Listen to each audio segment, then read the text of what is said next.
Welcome to the 700 Club. Global leaders are honoring Pope Francis today after the Vatican announced that he died at the age of 88. The Pope's death came just one day after he appeared in public for Easter. Dale Hurd has this look back at the life and legacy of the man known as the People's Pope. In Rome, Vatican officials announced that at 7:35 this morning, the Bishop of Rome, Francis, returned to the house of the Father. He was 88 years old. His death came after weeks in the hospital with pneumonia, and one day after returning to the Vatican to deliver his Easter message, and to also meet Vice President J.D. Vance. But at Mass, he struggled to wish everyone a happy Easter, and then a Vatican official read his message for him. Born in Buenos Aires, he worked as a janitor and a nightclub bouncer while studying to be a chemist. Then Jorge Mario Bergoglio would enter the priesthood and become the first pope from the Americas, the first from the Jesuit order, and the first to take the name Francis. He was also the first to become pope after his predecessor Benedict resigned. In 2013, Benedict declared he would be the first pontiff in 600 years to leave the throne of St. Peter alive. His name paid homage to Francis of Assisi, dedicating himself to the less fortunate, washing the feet of prisoners, and showing his desire to be close to the people, often opting to ride in an open-air car instead of the bulletproof Pope-mobile, and regularly stepping out to shake hands or to give someone a hug.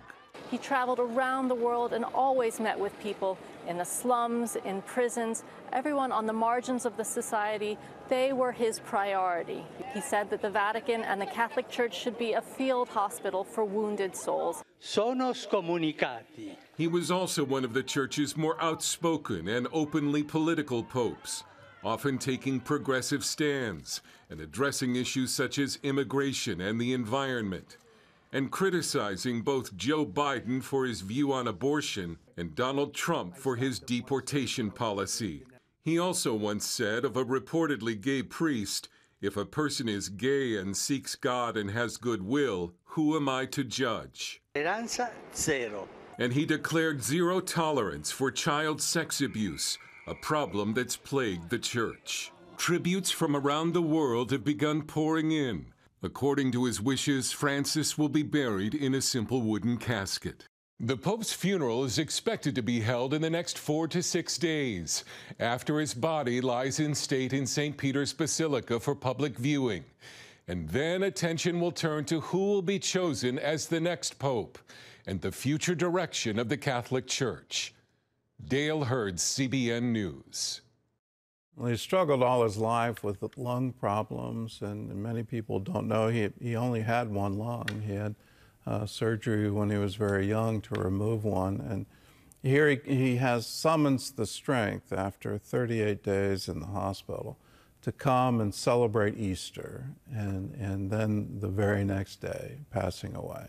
Our tribute to him, he was always the people's pope. In other news, Defense Secretary Pete Hegseth may be coming under more pressure from Congress soon. John Jessup has that story and more from our CBN News Bureau in Washington. John?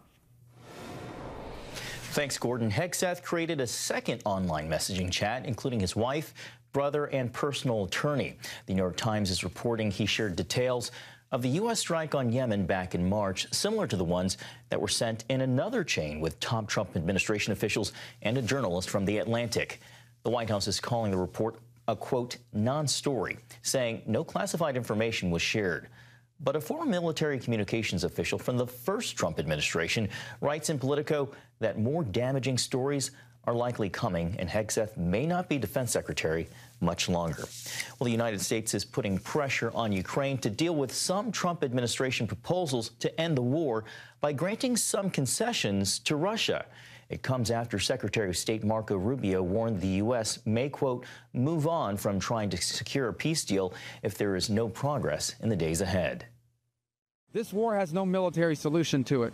It really doesn't. But we're not going to continue to fly all over the world and do meeting after meeting after meeting if no progress is being made. So if they're serious about peace, either side or both, We want to help. If it's not going to happen, then we're just going to move on. So far, Russia effectively has refused to accept a comprehensive ceasefire that President Trump has pushed, but Ukraine has endorsed. Well, the U.S. is also negotiating with Iran about its nuclear program.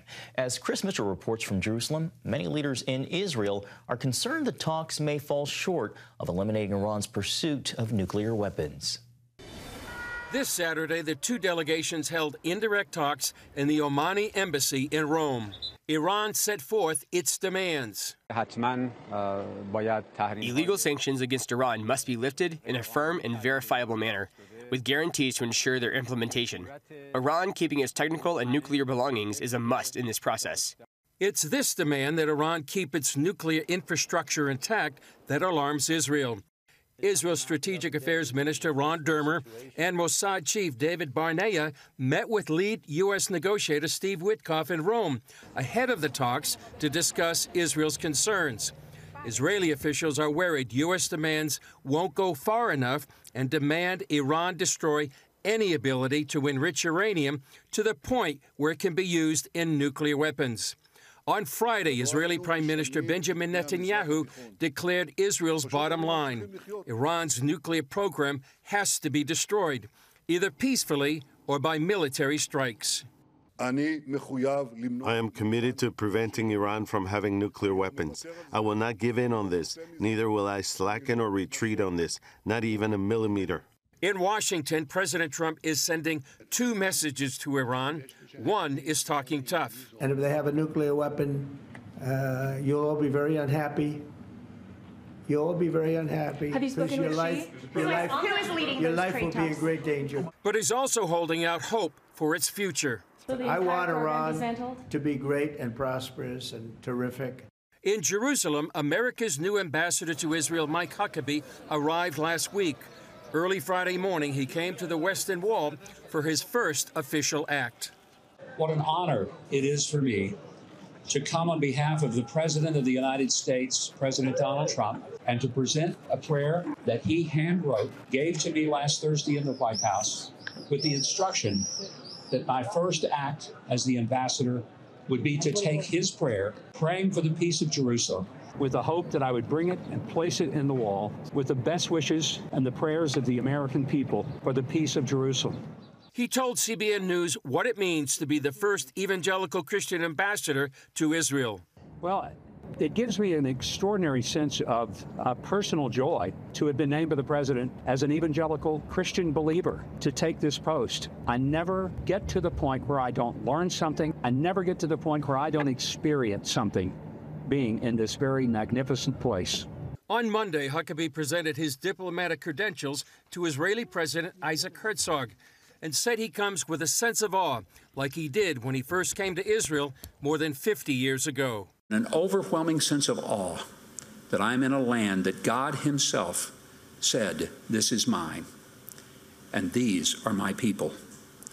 I come to stand today with the state of Israel and with the Jewish people because I believe that it is not simply a geopolitical position, but a divine position. Chris Mitchell, CBN News, Jerusalem. Mike Huckabee, a longtime advocate for the nation of Israel. Gordon? Congratulations to Ambassador Huckabee. What a wonderful experience.